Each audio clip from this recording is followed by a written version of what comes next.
My best friend is begging me to forgive his brother for assaulting my girlfriend because he's autistic. I was walking to the cafeteria when I heard the slam. Russell had some freshmen shoved against the lockers. The kid was trying to get away, but Russell grabbed him by the hair and cracked his head against an open locker door. Blood ran down his face and the kid fell to the floor. My best friend Brady came running and I thought he was going to do something since Russell was his younger brother. Instead, he pulled Russell back gently, like Russell was the one who needed protecting. Hey, it's okay. What happened? Russell's whole body changed. His shoulders slumped and his voice went small. I didn't mean to. He was being mean to me and I got overwhelmed. It's my autism, I can't help it. Brady's face softened immediately.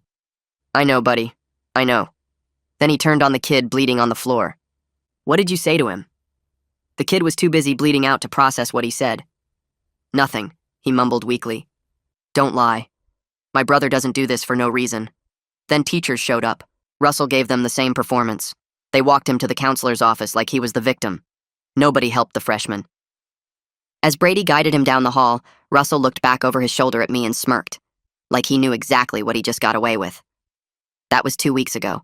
Now that same guy has a crush on my girlfriend. I saw what that crush looked like 2 days later. It was lunch, and I was in line with my girlfriend Natalie holding my tray, half listening to her talk about the history test we'd just failed. I literally wrote "I don't know" for the last essay question, she said. Like those exact words. I just gave up. I laughed. At least you wrote something.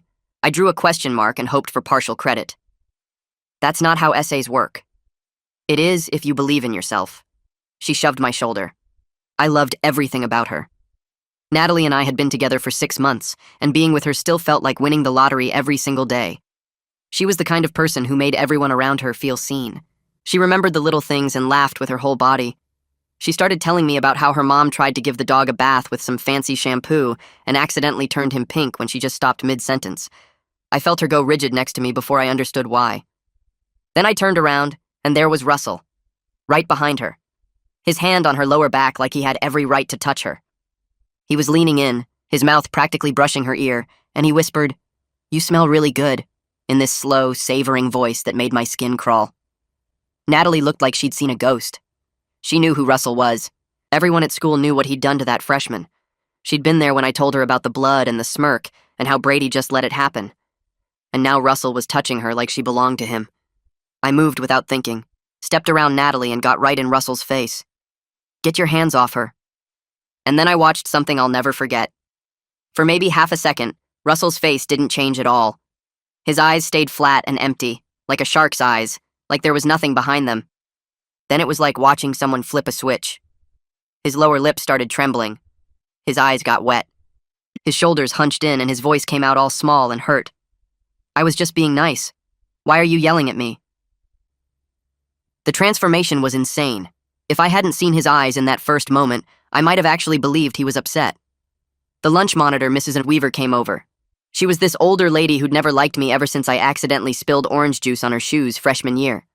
She looked at Russell, saw a small kid who looked like he was about to cry, then looked at me, a guy who's almost 6 feet tall standing over him with my fists clenched, and her face got all hard and judgmental. "Is there a problem here?" she asked, but you could tell she'd already decided whose side she was on.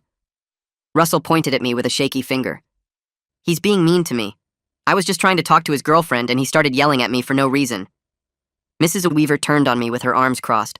"Leave him alone." "He had his hands on my girlfriend," I said.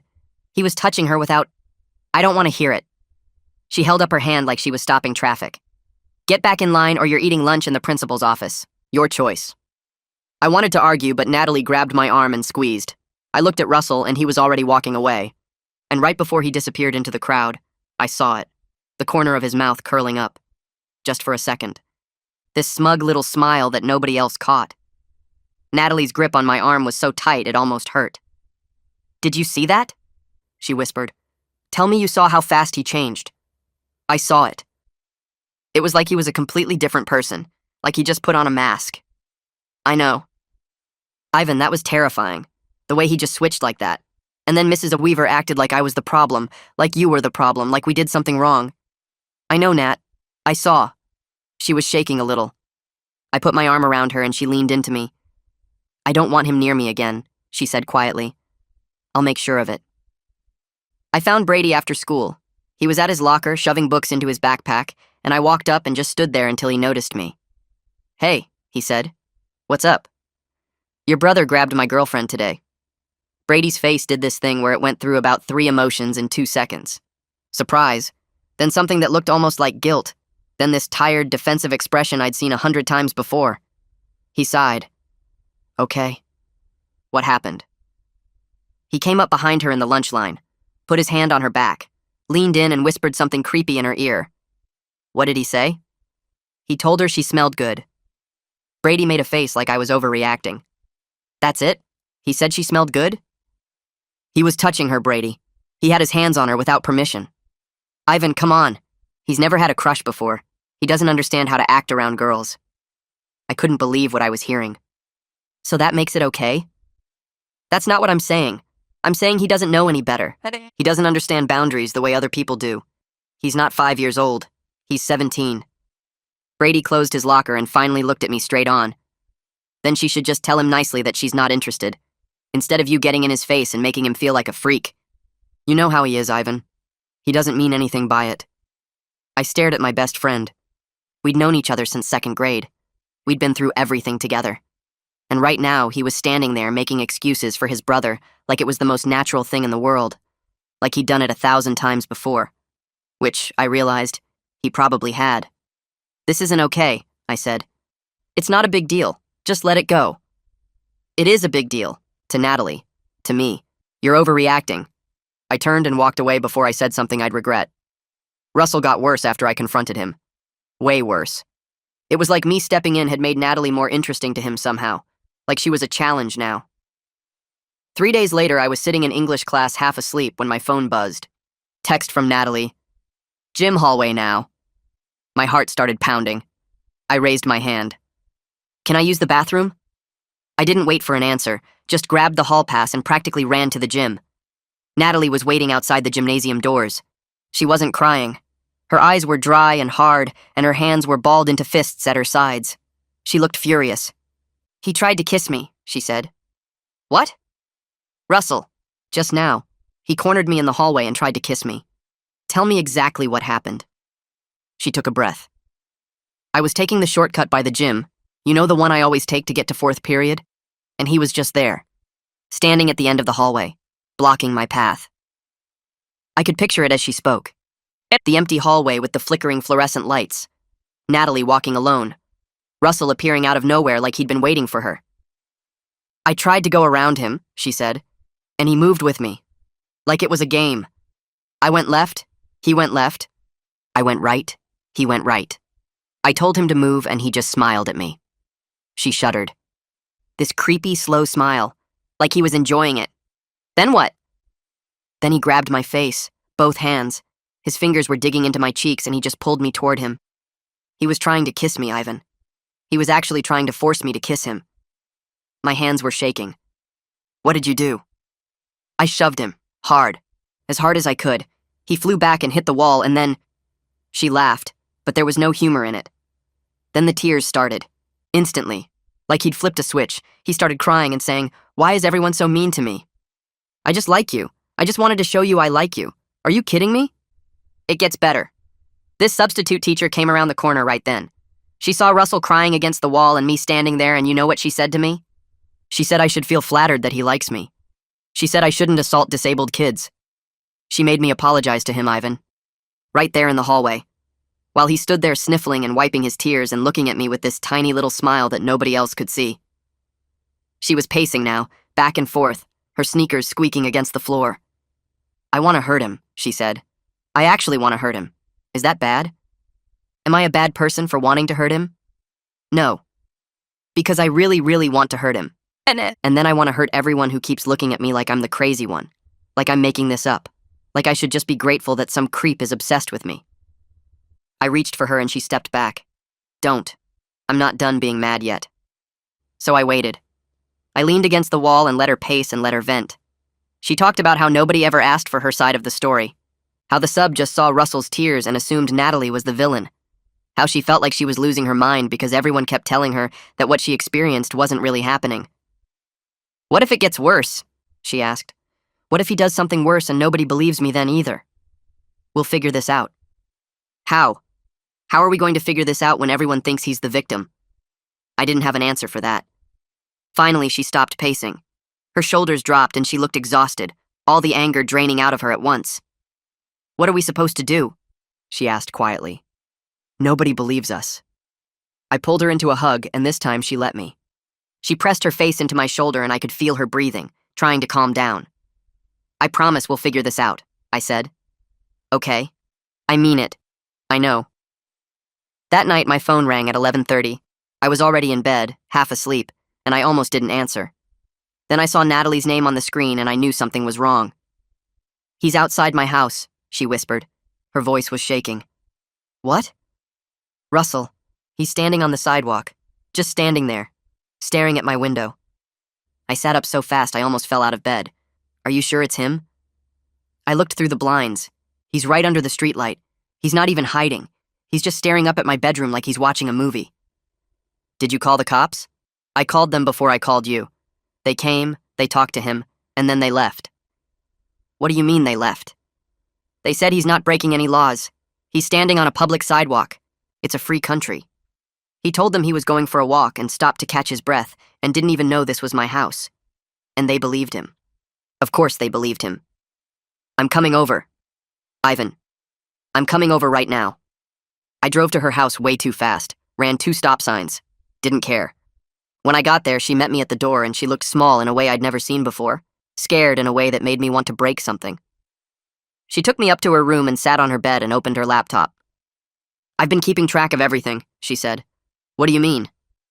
Documenting, dates, times, screenshots, everything he's done, because I knew nobody would believe me without proof. She pulled up a folder. It was organized meticulously, every incident written down, every text message saved. She'd been building a case this whole time while everyone else was telling her she was overreacting. She handed me her phone. Look at his texts from today. I started scrolling. 113 texts. In a single day. At first, they seemed almost innocent. Hi. How are you? I saw you today. You looked pretty. Then they got more insistent. Why aren't you answering? I know you're reading these. You can't ignore me forever. Then darker. Ivan doesn't treat you right. I would treat you so much better. You belong with me. We're meant to be together. And then the last one, sent 40 minutes before she called me, the one that made my blood run cold. I see your bedroom light is on. Are you thinking about me too? I looked at Natalie. She was watching my face. Every time I try to tell someone, they act like I'm being dramatic, she said. So tell me, am I being dramatic? Is this normal? Is this what a harmless crush looks like? I couldn't answer because we both knew it wasn't. The next morning, I found Brady before first period. He was alone at his locker and I walked right up to him and shoved my phone in his face. He stood outside her house last night. He's sending her over 100 texts a day. Look at this. Brady's jaw tightened. He pushed my hand away without even glancing at the screen. He probably just wanted to make sure she got home safe. Are you joking right now? You're making him sound like a predator, Ivan. He's my brother. Your brother grabbed her face and tried to force her to kiss him. Your brother stands outside her house at night watching her window. Your brother sent her over 100 texts in one day. What does he have to do before you believe me?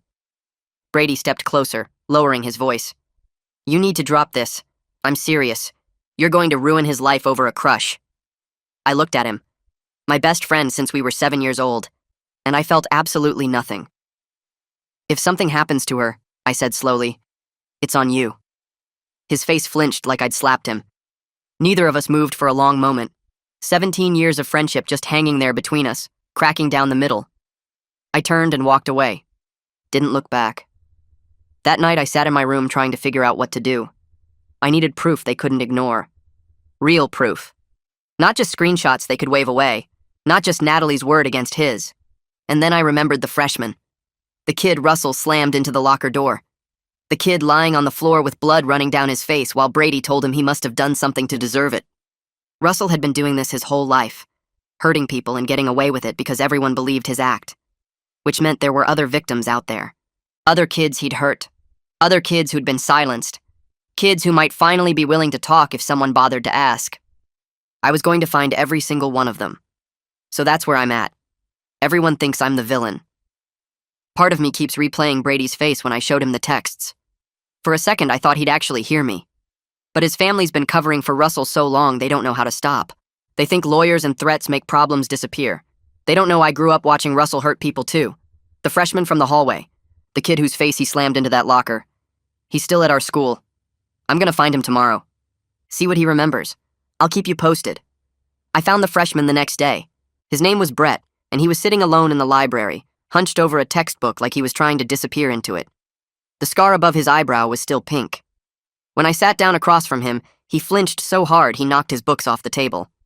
I'm Ivan. I wanted to talk about what happened with Russell. He started gathering his things with shaking hands. I can't. Please just leave me alone. He's doing it again. To my girlfriend. She's terrified and nobody will help. Brett froze. What do you mean? Stalking her. Touching her. Standing outside her house at night, and every time we try to tell someone, he cries and we're the bad guys. Brett's jaw tightened. His eyes got wet. You have no idea what he did to me. I had to get 7 stitches. And Brady stood there telling everyone I must have provoked him. I believe you. Nobody believed me. His voice broke. I had to walk around with stitches in my face, watching Russell smile at me in the hallway.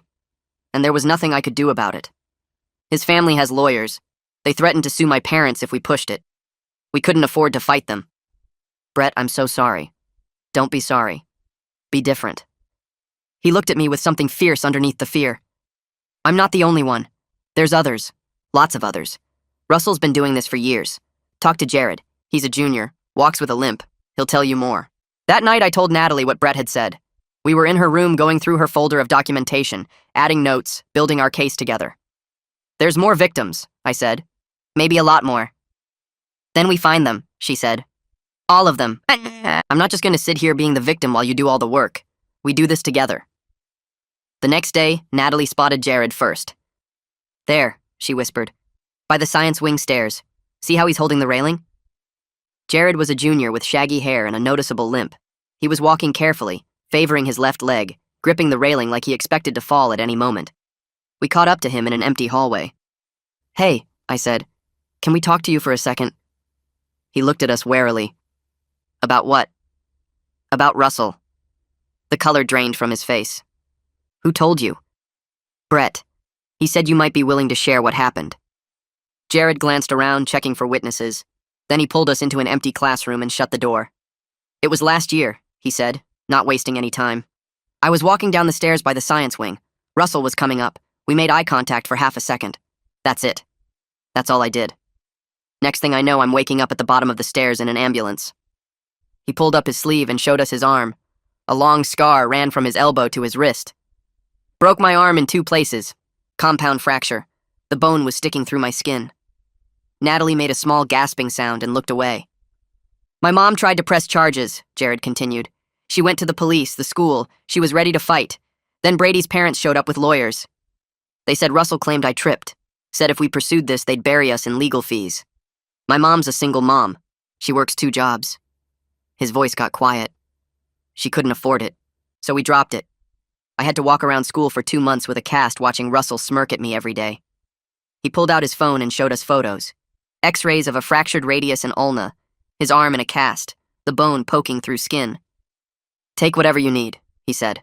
Screenshots, copies, whatever. I don't care what happens to me anymore. I'm so tired of being scared. There's more people you should talk to. Gregory and Jude. Gregory's a junior. Jude's in your grade. His nose is crooked. Russell beat him so badly in the parking lot he was in the hospital for 2 days. We found Gregory the next day.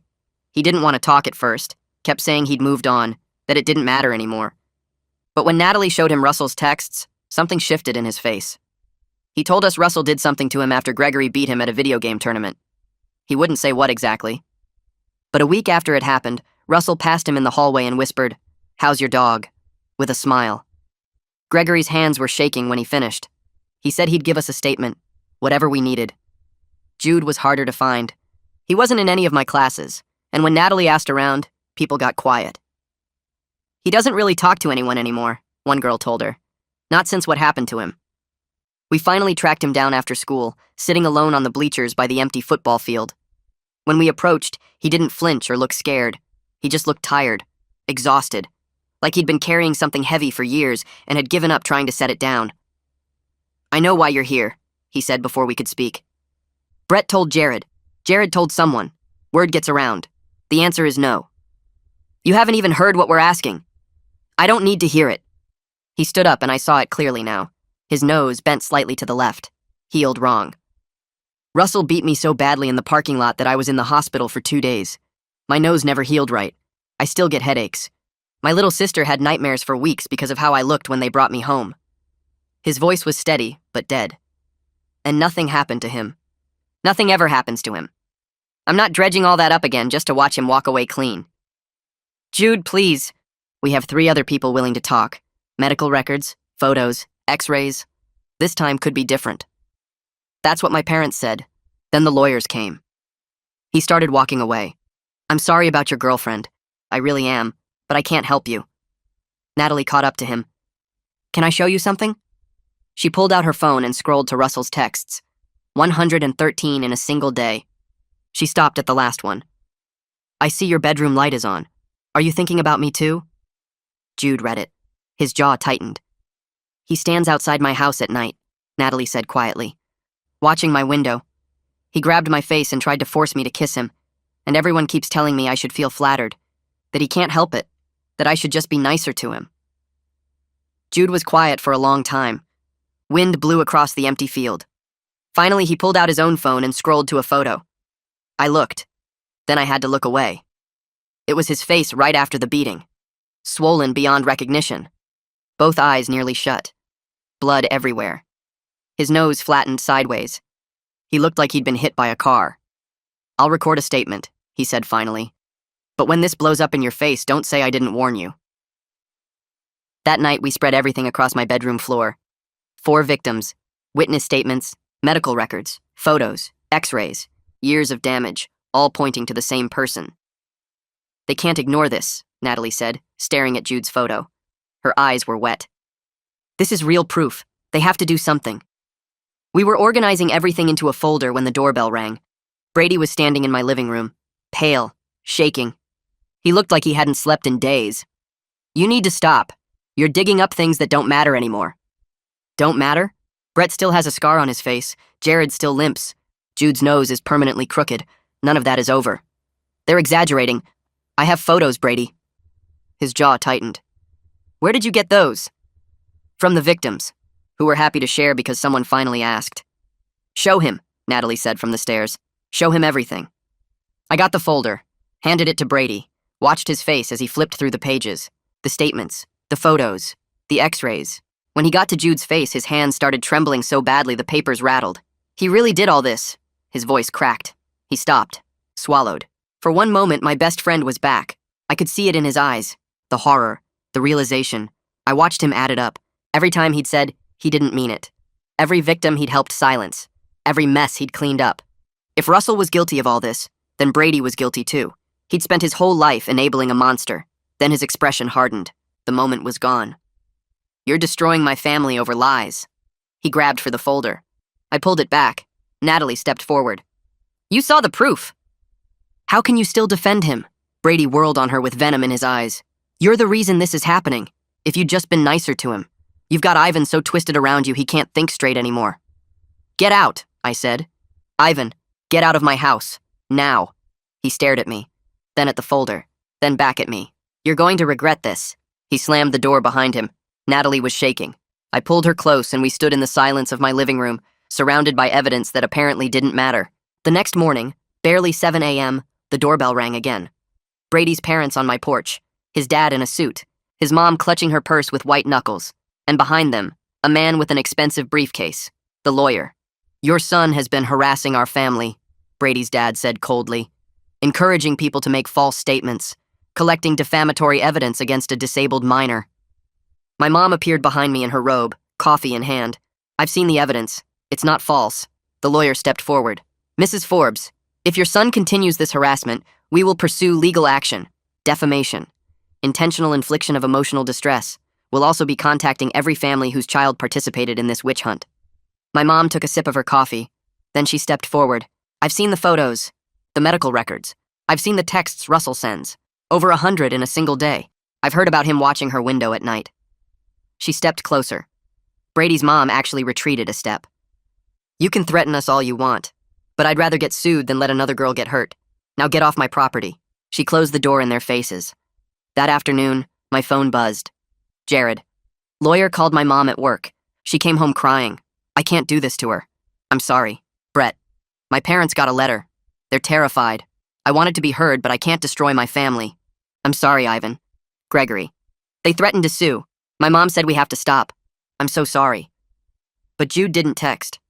Natalie found out what happened when she went to check on him. She called me that night, her voice thick. His mom answered the door. She was sobbing. Said lawyers called her at work. Her boss overheard. Now everyone at her job knows her son got beaten up and she's terrified of being fired. She can barely make rent as it is. Natalie's voice cracked. She begged me to leave them alone. Said we'd already done enough damage. Jude was standing behind her. He just looked at me and shook his head. Like he'd known this would happen all along. I sat in my room staring at the folder. 2 weeks of work.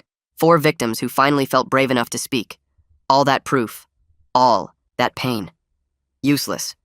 Because Brady's family had money and lawyers and everyone else was too scared to fight. Brady found me at school on Monday. Smug smile on his face. Heard everyone backed out. Your parents' lawyer did a great job terrorizing teenagers and their families. It's about protecting my family from false accusations.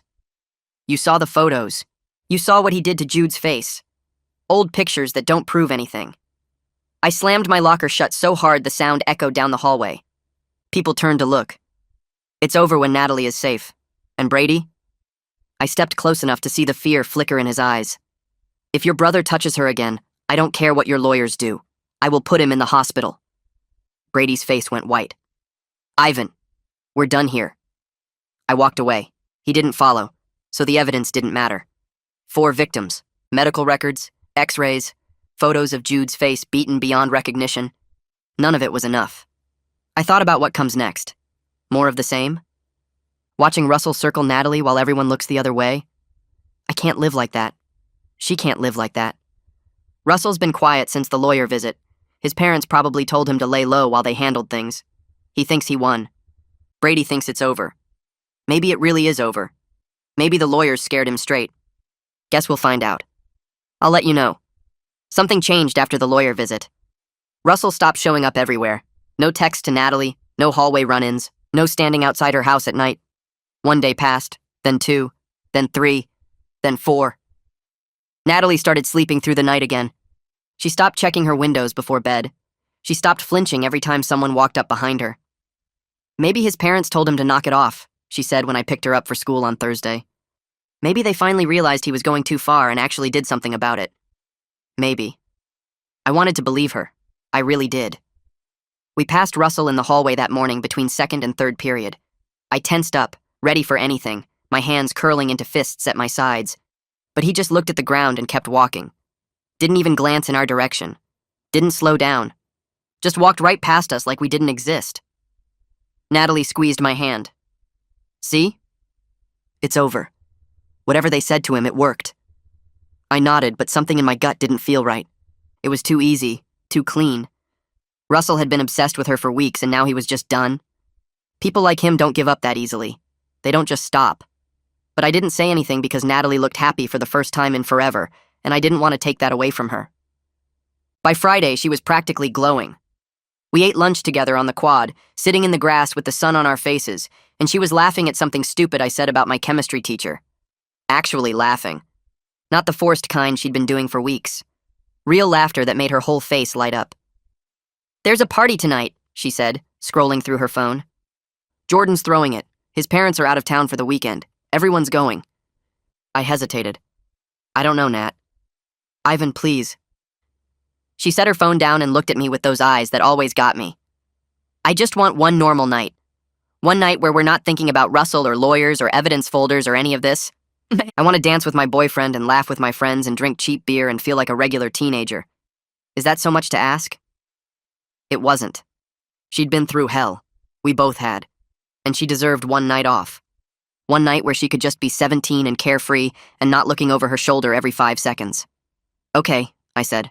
Let's go. Her whole face lit up like I'd just given her the best gift in the world. Really? Really? but I'm staying sober, just in case. She rolled her eyes, but she was smiling so wide it didn't matter. Fine. You can be my designated driver and my bodyguard, but you have to at least pretend to have fun. I'll do my best. She leaned over and kissed me, soft and quick, and for a second everything felt normal. Like the last few weeks hadn't happened.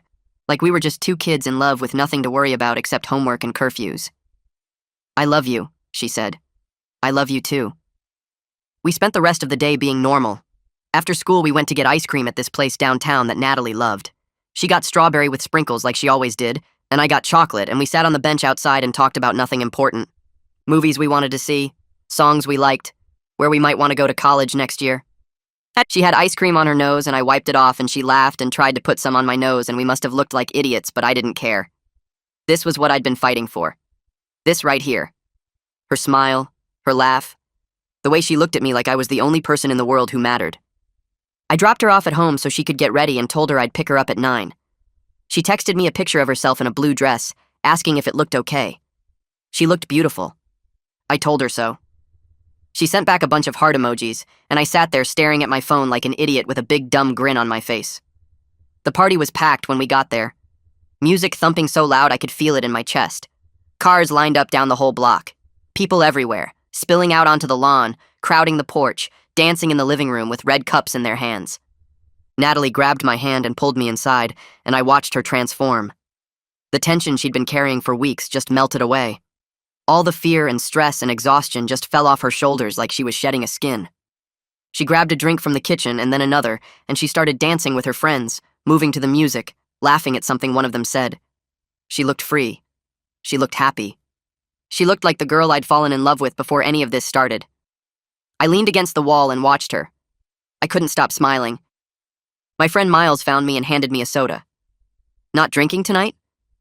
Designated driver. Responsible. Boring, but responsible. He started talking about the basketball game next week, about the team we were playing, about some play coach wanted to run. I was half listening, half watching Natalie.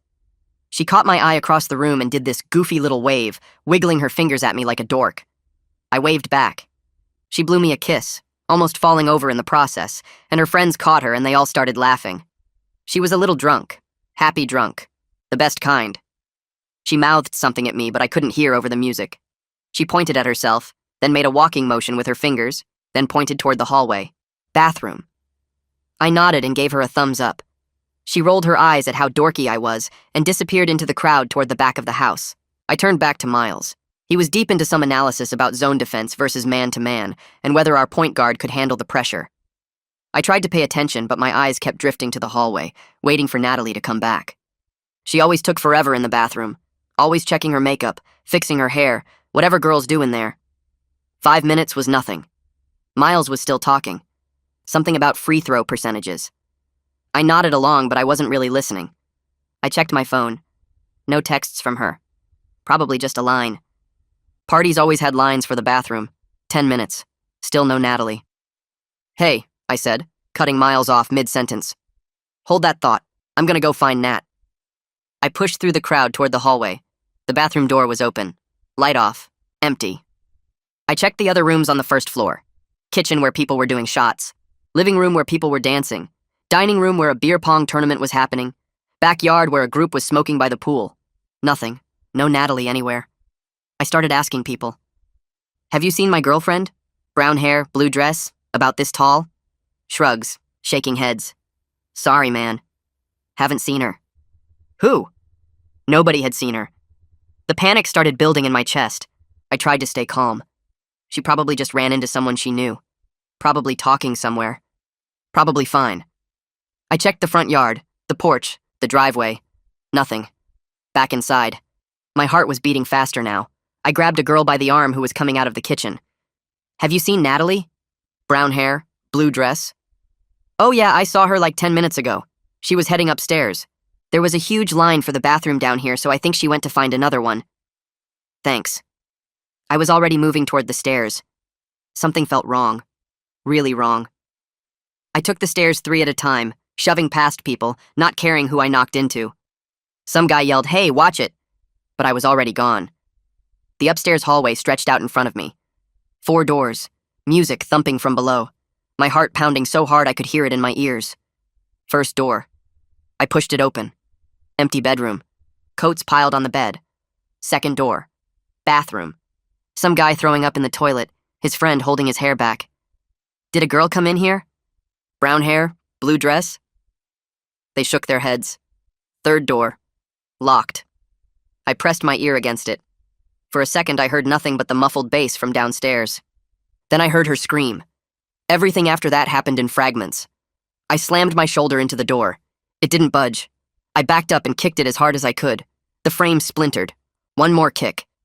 The door flew open and crashed against the wall. And there was Russell. On top of Natalie. On the bed. Her shirt was torn. Her mascara was streaked down her face in black rivers. She was fighting him, trying to push him off, but she was drunk, and he had her wrists pinned above her head with one hand. He was trying to force his mouth onto hers. She was twisting her head away, crying, saying, "Stop, stop, please stop," over and over. He was so focused on her that he didn't even notice I was there. He didn't see me cross the room. He didn't see me grab him by the back of his shirt. He didn't see my fist until it connected with his face. I ripped Russell off the bed and threw him to the floor. He hit hard, the back of his head cracking against the hardwood, and for a second he just lay there stunned, blinking up at the ceiling like he couldn't understand what had just happened. Then his eyes focused on me and I saw it. That flash of calculation. That moment where he was deciding which mask to put on. His lips started to tremble. His eyes started to water. He opened his mouth to say the words he'd said 1,000 times before, the words that had gotten him out of everything, the words that had let him hurt person after person without ever facing a single consequence. I can't help it. I didn't let him finish. I was on him before he could get the sentence out. My fist connected with his nose and I felt it break under my knuckles. Blood sprayed across his face. He screamed. I hit him again. His lip split open. Again. His cheek. Again. His eye. I couldn't stop. Every punch was for something. For Natalie. For Brett and the scar on his face. For Jared and his broken arm. For Gregory and whatever Russell did that made him flinch every time he heard, "How's your dog?" For Jude and his crooked nose and his little sister's nightmares.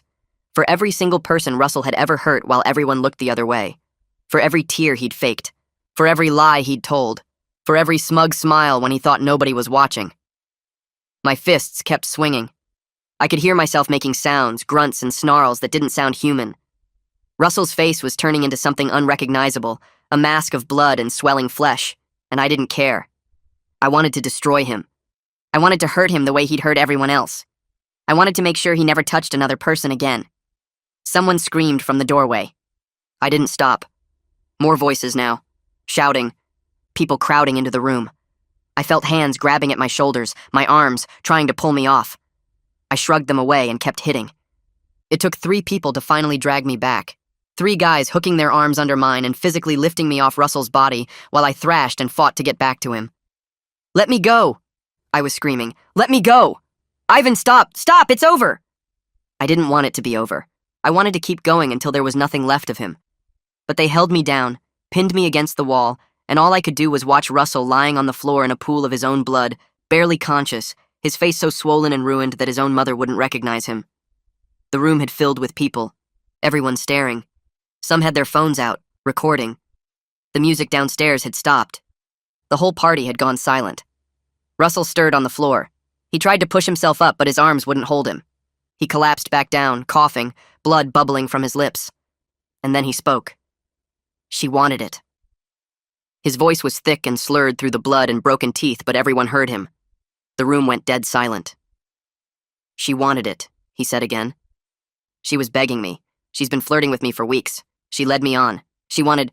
Dude, shut the fuck up. I don't know who said it. Some guy near the door. But it broke the spell. People started looking at the bed where Natalie was curled up in a ball. Her shirt was torn nearly in half. Her mascara had run down her face in black rivers. She was shaking so hard the whole bed was trembling. She could barely sit up straight. She was clearly drunk, clearly terrified, clearly not someone who had wanted anything that was happening to her. "Oh my God," a girl near the door whispered, her hand over her mouth. "Oh my God." People started backing away from Russell like he was contagious, like being near him might infect them with whatever he was. Nobody helped him up. Nobody offered him a hand.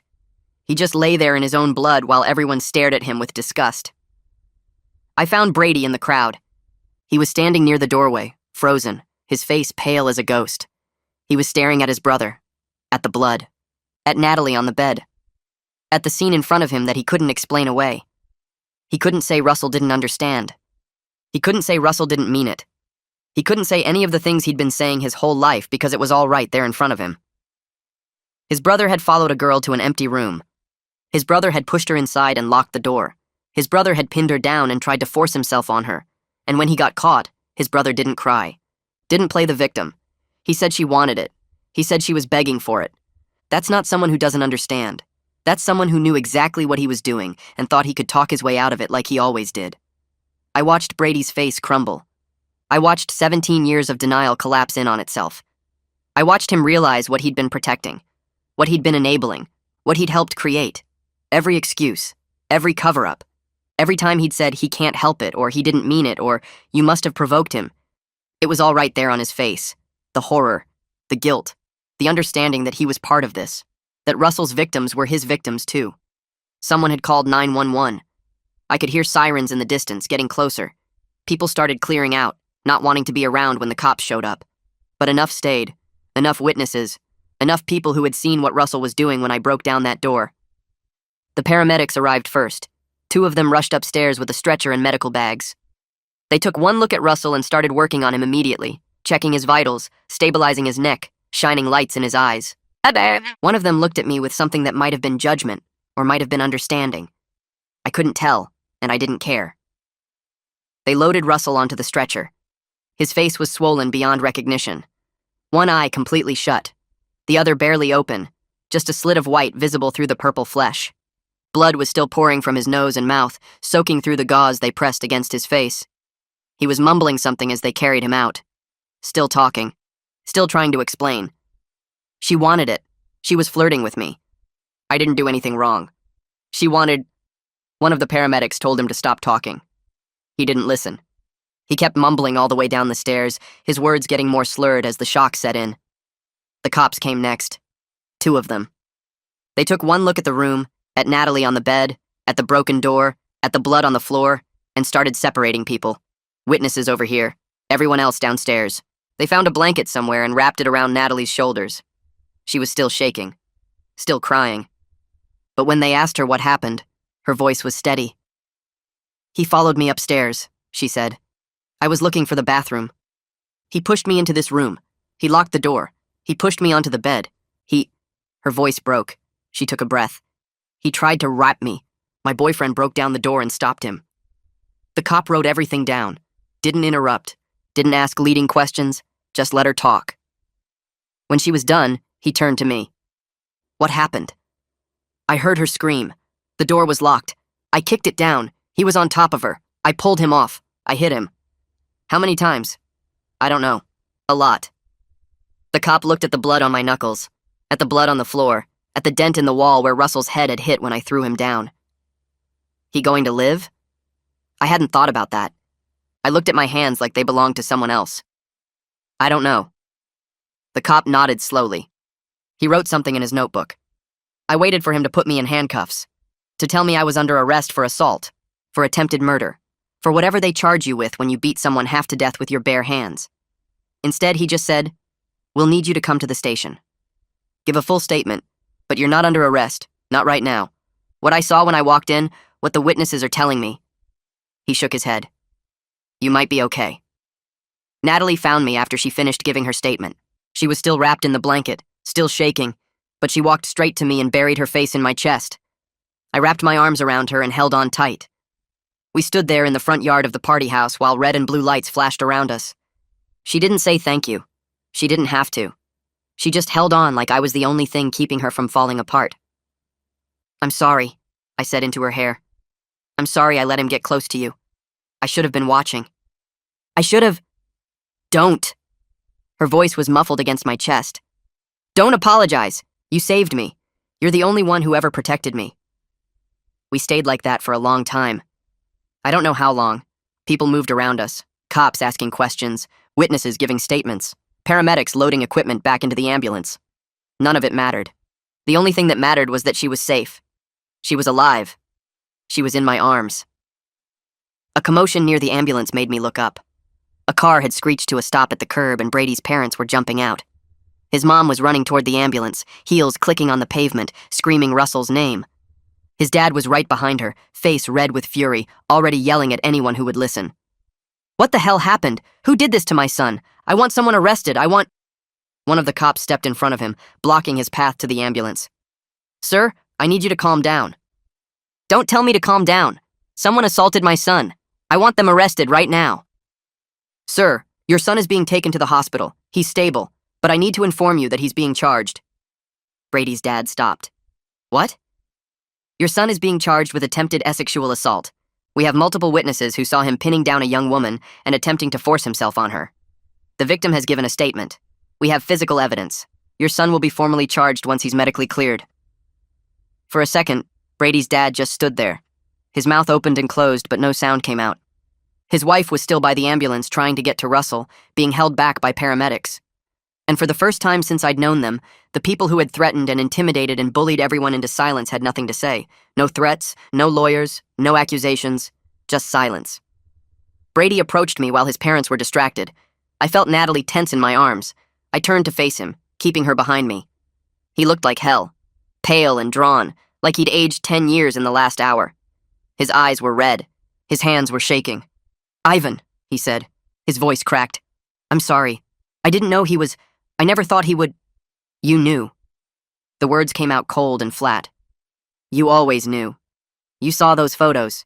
You saw what he did to Jude, to Brett, to Jared. You knew exactly what he was capable of, and you protected him anyway.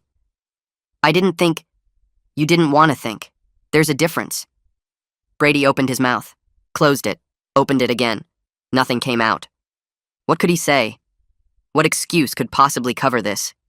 He'd spent his whole life defending his brother, making excuses, cleaning up messes, silencing victims.